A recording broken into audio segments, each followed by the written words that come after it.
সকাল সকাল খামারে আসার সময় আমরা খামারে কি আনছি আজকে আপনাদের দেখাই। আমাদের পাখিদের এক ফুডের জন্য ডিম এবং সেই সাথে আমরা একটা আলাদা মেডিসিন এনেছি। এই মেডিসিনটার ব্যাপারে আপনাদেরকে আজকের ভিডিওতে হালকা একটা ধারণা দিব এবং সেই সাথে স্প্রে মেশিন আমাদের দরকার ছিল, স্প্রে মেশিন এবং পাখিদের জন্য সবজি। তো এই পুরো ব্যাপারগুলো এবং এই জিনিসগুলো কোনটা আমরা কিভাবে ম্যানেজ করব, কোনটা দিয়ে কী কাজ করব সেটা আপনাদেরকে দেখাই। স্প্রে মেশিনটা আর এই মেডিসিনটা মূলত হচ্ছে আমাদের অতিরিক্ত মাইটসের যে প্রভাব থাকে আমাদের পাখির, মুরগির, কবুতরের, তো সেগুলোকে রোধ করার জন্য। আর শাক সবজিগুলো তো আমরা পাখিদেরকে দিব। তো সবজিগুলোকে সুন্দর করে ধুয়ে নিয়ে আমরা পাখিদেরকে দেওয়ার চেষ্টা করব। আর সেই সাথে এখানে যেহেতু মোটরটা আমরা অন করেছি, এখানে আমরা যেহেতু গরম দিন, সকাল সকাল আমাদের ঘোড়াটার গায়ে আমরা একটু পানি দিব, যাতে করে ও একটু দুপুরের সময়টা একটু ঠান্ডা থাকে। এবং গরমের দিনগুলোতে আমরা চেষ্টা করি ঘোড়াটাকে প্রতিদিনই একটু গায়ে পানি দেওয়ার, যাতে করে দুপুরের সময়টা ঠান্ডা থাকে এবং এই ছায়ায় বাঁধা থাকলে ও আরামে খাবার দাবারগুলো খেতে পারে। তো যাই হোক, ঘোড়াটাকে এভাবে আমরা ভিজিয়ে রাখি দুপুরের সময়টা, বেশিরভাগ সময় আমরা চেষ্টা করি। তো শাকগুলো এখন আমাদের পাখিদের জন্য দিতে হবে। অবশ্যই বাজার থেকে যেহেতু কেনা শাক, এই শাকগুলো আমরা আমাদের বাগান থেকে অনেক দিন শাকগুলো শেষ হয়ে গেছে, যার ফলে বাজার থেকে কেনা শাকগুলো সবসময় আমরা ধুয়ে তারপরে ছোট ছোট করে কেটে তারপর আমরা পাখিদেরকে দেওয়ার চেষ্টা করি। তো পাখিদের জন্য তো অবশ্যই এই শাকগুলো দিতে হবে, বাট আমাদের র্যাবিটগুলো কিন্তু এই শাক খুব বেশি পছন্দ করে। তো যার ফলে প্রত্যেকটা র্যাবিটের জন্য আমরা একটু একটু করে শাক দিয়ে দিলাম। তো অবশ্যই সব রকমের লতা পাতা বা ঘাস আমরা চেষ্টা করি আমাদের র্যাবিট এবং আমাদের যে প্রাণীগুলো আছে সব ধরনের খাবারগুলোই আমরা চেষ্টা করি এদেরকে দেওয়ার।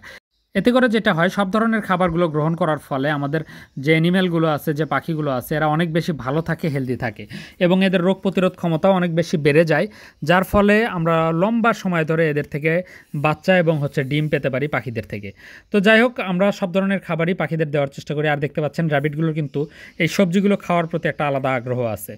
তো জাভা পাখিগুলো খুব বেশি সবজি খায় না, তারপরেও যদি নরম শাক যদি আমরা কখনো অন্যান্য লাভবার্ডগুলোকে দিই, আমরা চেষ্টা করি এইভাবে মেঝেতে নরম পাতাগুলো জাভা পাখিদের জন্য একটু ছিটিয়ে দেওয়ার। এইটুকু সবজি খুব রিল্যাক্সেই জাভা পাখি খেয়ে নেবে। তবে অন্যান্য সবজি যেগুলো আছে, যেগুলো একটু শক্ত, যেগুলো লাভবার্ডের পাখিগুলো কামড় দিয়ে কেটে কেটে খায়, তো এই সবজিগুলো কিন্তু জাভা পাখি খেতে পারে না। তো পাখির পরিমাণ অনুযায়ী আপনারা জানেন আমরা সবগুলো কলোনিতে একটু একটু করে সবজি দিয়ে থাকি। এটা আমাদের ব্লু ফিশার লাভবার্ডের কলোনি। আর এই কলোনিতে যেহেতু পাখির পরিমাণ মোটামুটি আছে, সেই অনুযায়ী আমরা সবজিগুলো দিয়ে দিলাম এবং পর্যায়ক্রমে একটা একটা করে কলোনি আমরা দেখব এবং পাখিগুলোর কী অবস্থা দেখব এবং সেই সাথে পাখিদেরকে সবজিগুলো দিয়ে দিব। তো দেখতে পাচ্ছেন এটা আমাদের নন ফিশার লাভবার্ডের কলোনি। তো এই কলোনিতেও মোটামুটি ভালোই অনেকগুলো নন ফিশার লাভবার্ড আছে, যার ফলে কিন্তু এখানে আমরা সবজি দিয়ে দিলাম। তবে যে কলোনিগুলোতে পাখির সাথে সাথে বাচ্চার পরিমাণ অনেক বেশি থাকে, সেই কলোনিতে কিন্তু অবশ্যই সবজির পরিমাণও বেশি দিতে হয়। তো এই কলোনিটিতে ঢুকতে আমরা দেখতে পারলাম যে আমাদের ফিশার অফ লাইনের যে কলোনি, সেখানে একটা বাচ্চা নিচে পড়ে আছে। এই বাচ্চাটাকে অবশ্যই আমাদের হাঁড়িতে উঠিয়ে দিতে হবে। হাঁড়িতে উঠিয়ে দিলে বাচ্চাটা সেফ হয়ে যাবে এবং বাচ্চাটার কোনো প্রবলেম হবে না। তো দেখতে পাচ্ছেন এই হাঁড়িতে ছিল, আমরা যেহেতু আগের দিনই আমরা চেক করেছি বাচ্চাগুলোর কী অবস্থা আমরা জানি।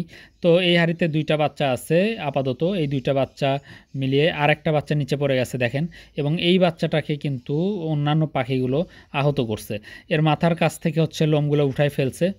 তো এই বাচ্চাটাকে আমরা কি করব সেটা অবশ্যই আপনাদেরকে জানানোর চেষ্টা করব। এই বাচ্চাটার ব্যাপারে একটা ব্যবস্থা গ্রহণ করতে হবে, যাতে বাচ্চাটাকে আমরা সেভ করতে পারি এবং বাঁচিয়ে রাখতে পারি। এই বাচ্চাটা মোটামুটি বেশ দুর্বল হয়ে গেছে, তবে এটাকে মনে হয় হ্যান্ড ফিডিং এর জন্য আমাদের ব্রুডারে নিলে সবচেয়ে বেশি ভালো হবে। তো সেটা অবশ্যই করতে হবে। তার আগে আমরা চেষ্টা করব সবজিগুলো পাখিদেরকে দিয়ে দেওয়ার।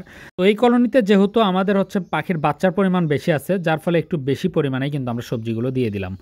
সবজি দেওয়ার পরে এখন যেটা করতে হবে সেটা বাচ্চাটাকে আমরা এখান থেকে নিয়ে যাব এবং দেখতে পাচ্ছেন খুবই চঞ্চল।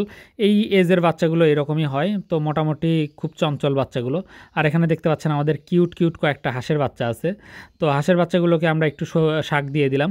তো ওরা কিন্তু শাক খাওয়া খুব বেশি পছন্দ করে এবং ঘাস খুব খায়, কিন্তু আমরা যেহেতু হাঁসগুলোকে বাইরে ছাড়তে পারতেছি না কয়েকদিন হলো, যার ফলে এই বাসার ভিতরেই শাক সবজি যেটাই হোক ওদেরকেও আমাদের দিতে হয়। সো ভিউয়ার্স, দেখতে পাচ্ছেন এখন আমাদের এটা পার্সোনাটা লাভবার্ডের কলোনি। আর এই কলোনিতেও কিন্তু আমরা দেখতে পাচ্ছেন যে সবজি দিয়ে দিয়েছি। এই কলোনিতে অন্যান্য কলোনির তুলনায় একটু কম পাখি আছে। আর আমাদের যে ইয়েলো ফিশার লাভবার্ডের যে কলোনিটা আপনারা এখন দেখতেছেন, এই কলোনিতে কিন্তু তুলনামূলকভাবে সবচাইতে বেশি লাভবার্ড আছে। তো এখানে আমাদের অবশিষ্ট সবজিগুলোও কিন্তু আমরা এখানে দিয়ে দিয়েছি। তো যাই হোক, সবজি দেওয়ার পালা শেষ। এখন অন্যান্য কাজগুলোর দিকে আমাদের দেখতে হবে।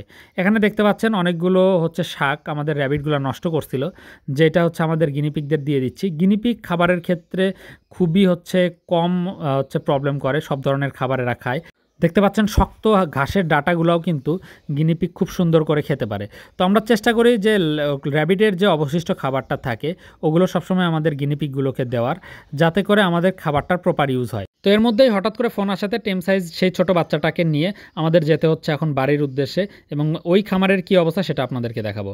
তো ব্রুডারের ভিতরে এই বাচ্চাটাকে আমরা রেখে দিলাম। এখানে কিন্তু আমাদের আরও কিছু হচ্ছে বাচ্চা আগে থেকে আছে, যে সময় যে বাচ্চাগুলো প্রবলেম ফেস করে আমরা আলাদা করে টেক কেয়ার করার জন্য এখানে আনি। তো এইগুলো এখান থেকে মোটামুটি টেম সাইজ অবস্থাতে সেলও হয়ে যায়। একটা কুনুরের বাচ্চা আছে দেখতে পাচ্ছেন, তো কুনুরের বাচ্চাটা মোটামুটি বেশ বড়ই হয়ে গেছে। লাভবার্ডের আহত বাচ্চাটাকে ব্রুডারে রেখে আমরা সরাসরি চলে আসলাম আমাদের ছাদের এভিয়ারিতে। দেখতে পাচ্ছেন সুন্দর একটা ভিপাইট কোকাটেল। এই কোকাটেলটা আজকে আমরা পাঠাবো হচ্ছে মাদারীপুরের উদ্দেশ্যে। আমাদের বড় ফ্লাইং কেজে কিন্তু পাখিটা ছিল এবং সুন্দরভাবে ওড়াউড়ি করতেছিল। তো এই পাখিটার একটা প্রবলেম আছে, যেটা আমরা আগে থেকেই যাকে আমরা পাখিটা পাঠাচ্ছি তাকে আমরা জানিয়েছি। সেটা হচ্ছে এই পাখিটার নখের যে চারা বা যে তীক্ষ্ণ অংশটা, শক্ত অংশটা, সেইটা কিন্তু নাই। তো এইটা আমরা ওনাদেরকে আগেই হচ্ছে বলে দিয়েছি। তো যার ফলে আমরা কেমন পাখিটা আজকে পাঠাচ্ছি সেটা কিন্তু আপনাদেরকেও ভালোভাবে আমি দেখিয়ে দিচ্ছি। তো পাখিটার আদারওয়াইজ অন্য কোনো প্রবলেম নাই, সব দিক থেকে পারফেক্ট আছে। ওড়াউড়ি থেকে শুরু করে আপনারা তো দেখতেই পারলেন, ফ্লাইং কেজে ছিল এবং যথেষ্ট সুন্দরভাবে উঠতেছিল।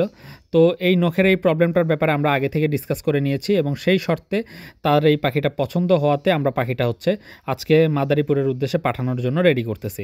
সো ভিউয়ার্স দেখতে পাচ্ছেন আমরা এই ক্যারেটগুলোর ভিতরেই মেইনলি হচ্ছে পাখিটা পাঠাই, এবং এখানে আমরা যাকে পাখিটা পাঠাবো তার নাম, ফোন নাম্বারগুলো টোটালি উল্লেখ করে আমরা চেষ্টা করি সবগুলো পোস্ট করার, যাতে করে পুরো আমাদের ডেলিভারি প্রসেসটার ব্যাপারে আপনারা ক্লিয়ার একটা ধারণা পান। তো আমরা এখন যাচ্ছি বাস স্ট্যান্ডের উদ্দেশ্যে, দেন আশা করি খুব দ্রুত পাখিটাকে আমরা বাসে উঠাই দিতে পারবো।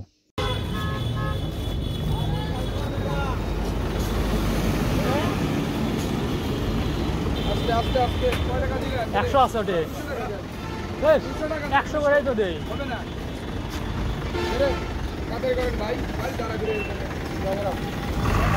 আর আগে তো মাল পাঠালাম।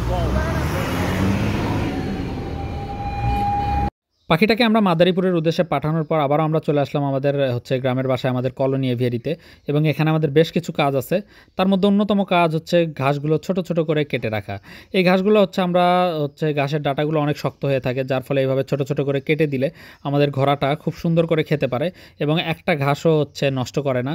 যার ফলে কিন্তু আমরা একটু চেষ্টা করি কষ্ট করে ছোট ছোট করে ঘাসগুলো কেটে দেওয়ার। কাজগুলো সেরে আবার আমাদের খামারে আসতে হলো মূলত আমাদের ঘোড়াটাকে সুন্দর করে রাতের জন্য একদম ভালোভাবে খাবার দিয়ে দেওয়ার জন্য। ঘাসগুলো ছোট ছোট করে কেটে আমরা হচ্ছে দিয়ে দিলাম ঘোড়াটাকে, এবং সেই সাথে কিছু দানাদার খাবারও আমরা একে দিয়ে একদম মিক্স করে রাতের জন্য একদম টোটাল খাবারের হচ্ছে ব্যবস্থা করে আমরা রেখে যাব, যাতে করে ও সারা রাতে টুকটুক করে এখান থেকে সুন্দর করে খেতে পারে। তো আলহামদুলিল্লাহ সারাদিনের কাজ শেষে আমরা হচ্ছে চেষ্টা করি সন্ধ্যায় একে সুন্দর করে খাবার দাবার দিয়ে বেঁধে রাখার। আর দেখতে পাচ্ছেন আমরা যে একে গোসল করে দিয়েছিলাম, গাটা মোটামুটি শুকে গেছে এবং খুব সুন্দর দেখাচ্ছে। সো ওভারঅল সন্ধ্যার আগে আমরা হচ্ছে খামারের সবগুলো কাজ শেষ করে এখন যাব হচ্ছে বাড়ির উদ্দেশ্যে। তো আজকের ভিডিওটি এ পর্যন্তই, দেখা হবে নতুন কোনো ভিডিওতে। আসসালামু আলাইকুম।